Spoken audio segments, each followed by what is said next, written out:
I'm Jeff Goodman with GE Aviation's Customer Technical Education Center, and I'm here today to talk to you about the removal and installation of the GEnx fuel filter.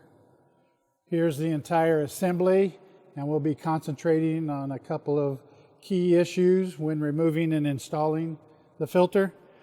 Number one is the ratchet lock tab, which acts as our secondary locking feature instead of safety wire for the filter bowl. There are two different types. This is the old style gray color mentioned in the AMM, and we'll also be talking about the new blue colored ratchet lock tab in this video. The other item are the seals up inside of the assembly housing for the filter bowl. There's two different sets of those, old style and new style, and we'll be covering both of them as we go through this video. So you will cut the safety wire on the drain plug. Take your wrench, unscrew the drain plug. Have a container ready to catch the 1 liter to 1 quart of fuel that will come out. Change the O-ring and reinstall it, torque it down, and re-safety wire it before removing the filter bowl.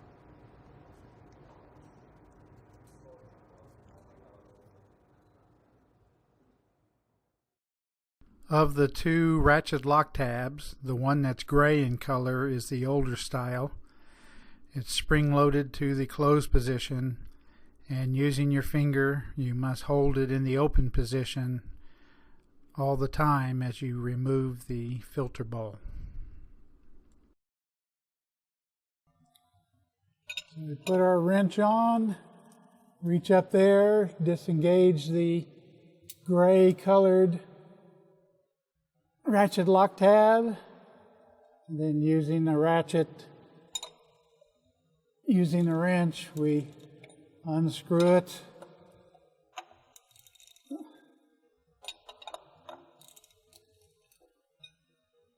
Until we reach the point where we can turn it by hand. Once it is backed out enough, we can release the ratchet lock tab, does not catch anymore. And we can continue to unscrew and remove the filter bowl. And then the filter. The new ratchet lock tab is blue in color, and it is spring-loaded to the closed position. And when you push it with your finger, it should latch in the unlock position for you to remove the filter bowl. And then you must pull down on it and release, and it should reset to the engaged position. So here we have the ratchet lock tab, the new blue one. And if we're going to remove the filter bowl with that one installed, all we need to do is push on the tab, and it should unlock and remain unlocked so that we can unscrew and remove the filter bowl.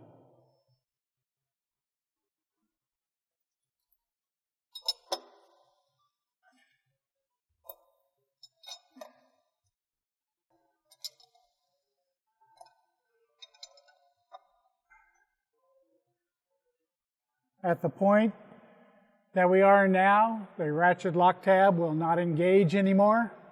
If I continue to turn the bowl, the teeth are going to hit against that part of the ratchet lock tab. So all we need to do is re-engage the ratchet lock tab, and all you do is pull down on the front and back and release. And now it springs back into position out of the way of the filter bowl, and I can go ahead and unscrew and remove it, and then remove the filter. Whether you have the gray or the blue ratchet lock tab, failing to disengage it from the filter bowl before removing the filter bowl could cause the tip of the ratchet lock tab to be broken off, as seen in this photograph. Before we install the filter bowl, we must examine the backup rings, those white ones up in there, and the O-ring. Make sure that they are okay, 360 degrees around. If we find any damage, then we're going to have to replace them. If they're found to be in okay position, we can reuse these. The AMM tells you in what order to install the seals. They need to be properly lubricated with engine oil first, and the best way I have found to perform this function is to take the first backup ring, install it, holding it with one finger. I can take the other one and work it into the groove, all 360 degrees.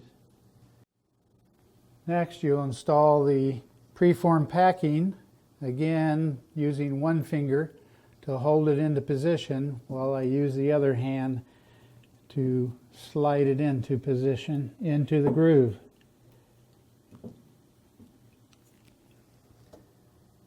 Then the last step is take the second backup ring, put it in, again using one finger to hold it in place in the groove below the O-ring packing, and the other hand to put it into the groove.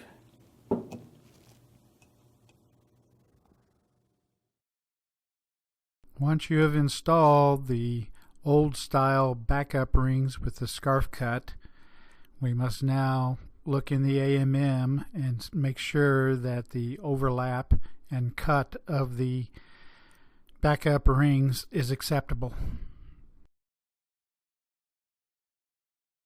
So again, following the AMM procedure, we need to install the new style packings and preform O-ring. Again, with them properly lubricated with oil. We're going to install one of the backup retainers first. Again, holding it with my finger in the groove in one position while I install it 360 degrees with the other.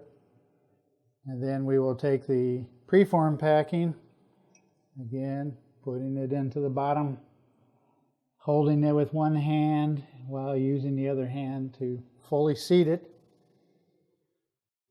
And we will install the second retaining ring below the preform packing, again using one hand to hold it in position while we maneuver it with the other hand.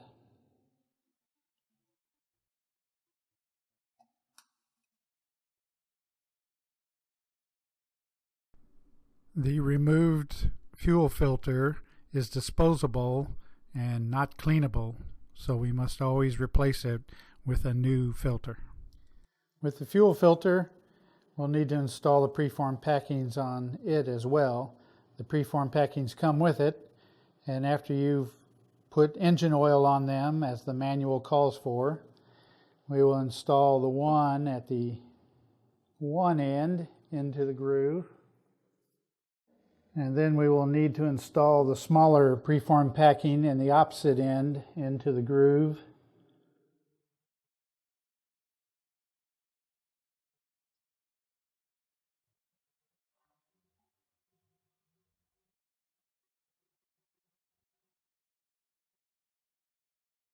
So the AMM and I recommend that you install the filter first into the assembly housing.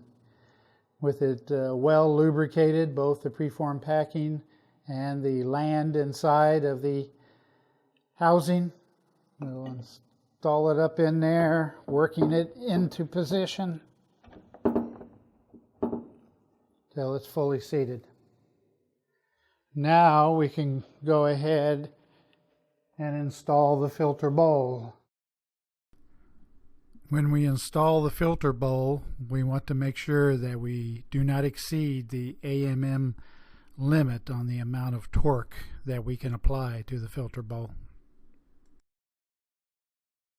Installation of the filter bowl using the gray ratchet lock tab. We will install the filter first up into the filter housing.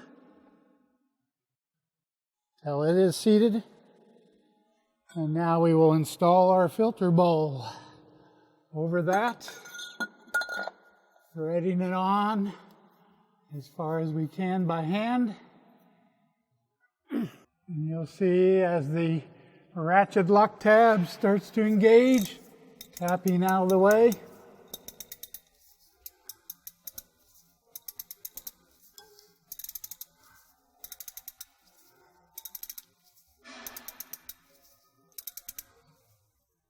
Tighten it as far as you can by hand. There should be no gap between the filter bowl and the assembly head. If there is, you can take a wrench to tighten it up. Installation of the filter bowl using the blue ratchet lock tab. If the ratchet lock tab is not in the engaged position, reset. It's still in the open position here. When I go to install the filter bowl, the ridge of the ratchet lock tab here, the filter bowl, is hitting the ratchet lock tab. Got to be sure it's in the closed position before we install the filter bowl. We could damage the ratchet lock tab while we're trying to screw it into place.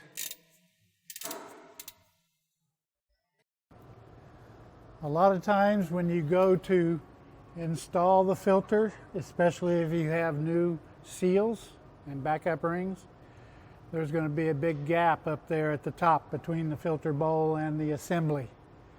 When that happens, we don't want to over torque it, so we're going to take our torque wrench, set to a value slightly less than the maximum allowed in the AMM, and we are going to use it to tighten the bowl up. We don't want to exceed our limit, so if it clicks on me, I know I've gone too far. Need to remove the bowl then and try to find out what is causing our disruption. This is one of the other common mistakes, is that once you have installed the bowl and tightened it down, that you look at the ratchet lock tab and you see it sitting on top of one of the teeth, and that is fine. Sometimes that scares people and they want to try to tighten the bowl or loosen it up to get that down in the groove, and that's when we could break the tip off as well, trying to turn the bowl with it engaged. So even if the bowl moves and drops down into the next tooth, that is fine as well. Because if that was too much rotation to allow for the filter bowl, then we would have more teeth, providing less spacing for that feature to drop into the teeth and lock.